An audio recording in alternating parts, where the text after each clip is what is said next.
Hello and welcome. This is Faceless Opinion, armed to the teeth, and welcome you back to Skyrim Month, the series where we go over Skyrim-related topics throughout the entire month of November. For today's next exciting installment, we're going to be talking about weapons. Unique weapons. The top 10 unique weapons you can find inside of Skyrim. Now, what am I qualifying as a unique weapon? Well, it has to be a weapon that cannot be created by the player, and must be one of a kind, by either appearance or enchantment. Oh, and for the record, no Daedric artifacts are going to be on this list. They're going to get their own. With that out of the way, let's begin the countdown. Number 10. Woofrad. This intimidating looking battle axe is acquired upon the completion of the Companion's questline. This weapon was once wielded by the legendary Ysgramor, who led the 500 companions into Skyrim during their battle with the elves, thus giving this axe its special ability, making it do more damage against elves. High elves, wood elves, dark elves, and yes, even Falmer will receive extra damage from this weapon, which is why it has been given the nickname of the Elf Grinder. Number 9. The Blade of Woe. This dagger was under the ownership of Astrid, leader of the Dark Brotherhood. You can acquire this by progressing through the Dark Brotherhood questline, or alternatively by doing the quest, Destroy the Dark Brotherhood. This dagger has an enchantment that absorbs 10 health points from whoever you use it on, and that stolen health goes into the user. It is a useful weapon if you're mainly specializing in stealth, but I would recommend carrying a steady stream of soul gems since this blade uses a lot of charges. Number 8. Miraak's Sword and Staff. These are the two signature weapons used by Miraak, the main antagonist of the Dragonborn DLC, and are acquired upon defeating the first Dragonborn. I love the design of these weapons. There's definitely an influence from Hermaeus Mora there. Miraak's Sword has an enchantment of absorbing 15 points of stamina from the enemy. As an extra caveat, every time you swing the sword, it takes the shape of a tentacle. Does it add anything to the sword itself? No, I just wanted to point that out. While for Miraak's Staff, it sprays writhing tentacles on the ground that stagger and poison foes that enter them. Combining these two weapons together will make the ultimate deadly combo. Number 7. Dragon Bane. A sword with the sole purpose of slaying dragons. This blade can be found at Skyhaven Temple during the quest Alduin's Wall. This katana is imbued with a unique enchantment that will deal between 20 to 40 points of extra damage to dragons, depending on what your level is, and 10 points of shock to anyone else who is hit with it. I like the premise of Dragon Bane, a weapon designed to kill dragons. It makes sense, that is what the main quest revolves around. I just wish that it felt important, like being sent on a quest from the Blades to find this legendary weapon instead of finding it in a closet. Number 6. Bloodskull Blade. This beast of a great sword can be found in Bloodskull Barrow in Solstein. Out of all the weapons on this list, the Bloodskull Blade has hands down one of the most unique effects I've seen in the game. It is able to fire energy blasts when sung, causing 30 points of damage. To perform an energy blast, you need to do a power swing, sending the blast in a horizontal or vertical path, thus making this sword useful at close and mid-range combat. Number 5.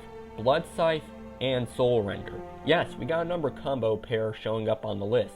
These two scimitars can be acquired upon completing the quest Deathbrand, by looting them off the legendary pirate king Haknir Deathbrand. Each sword has its own enchantment. Blood Scythe absorbs 15 points of health and has a chance to lower the enemy's armor stats, while Soul Render absorbs 15 points of magicka and has a chance to lower the enemy's magical defenses. When they are dual wielded together, they are quite efficient. If you're also wearing the Deathbrand armor set too while using the swords, let's just say nobody's gonna screw with you after that. Number 4. Chill Rend. This sleek looking blade can be found inside of Mercer Frey's home of Riftweald Manor during the quest The Pursuit. This blue colored glass sword has an enchantment that dishes out 30 points of frost damage to an enemy and has a slight chance to paralyze the target for 2 seconds. I think that makes for an interesting combination for a weapon to have. I think the effect Paralyze is rather underutilized and you don't get to see it often, mainly because it's not a common enchantment, which is why I think the sword is actually pretty cool. I just wish that it were Mercer's actual weapon instead of it gathering dust in his crusty ass basement. Number 3. Ariels Bow. This divine bow is an incredibly powerful artifact and plays a key role in the Dawnguard DLC, because it is the key used to block out the sun. It is able to do 20 points of sun damage, and yes, sun damage is different to fire damage.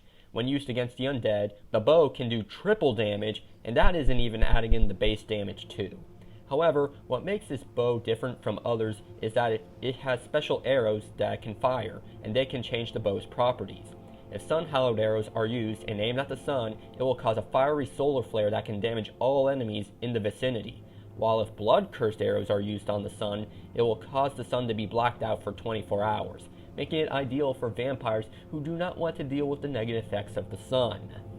Number 2. The Dwarven Black Bow of Fate. This mysterious-looking and one-of-a-kind bow can be found inside the Dwemer ruins of Cagrooms. However, to actually get the bow, you have to complete the Cagrooms Gauntlet, which will require you to find the Resonance Stones across Solstein to do the Resonance Stone puzzle. It sounds like a lot of work to do, and it is, but the Black Bow of Fate is oh so worth it, due to the enchantment it has, which is having a 50% chance to absorb 25 points of health, stamina, and or magicka.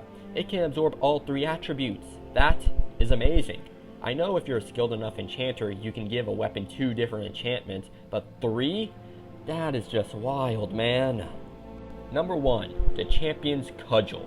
This Imperial Warhammer is by far one of the best weapons that was introduced in the Dragonborn DLC. It can be acquired during the quest March of the Dead, upon the defeating and looting of General Falk's Carius. And this weapon has the most unique enchantment I have ever seen. Chaos damage, giving the cudgel a 50% chance of causing 25 points of fire, frost, and shock damage on a target. Similar to the effect that the Dwarven Black Bow of Fate has, with this Warhammer in your hand, you are the master of all 3 elements. No one should be able to challenge you as you bash in the enemy's kneecaps with this monstrosity. With that, another video's under the belt. What do you think of the list? Are any of these your favorite? Was there a certain weapon you wanted me to mention? Comment down below. And yes, I know there were no Daedric artifacts on this video. They are getting their own list. It's in the works. I hope you enjoyed. Be sure to leave a like and make sure you subscribe for more Skyrim content. Until next time, I will catch you all on the flip side.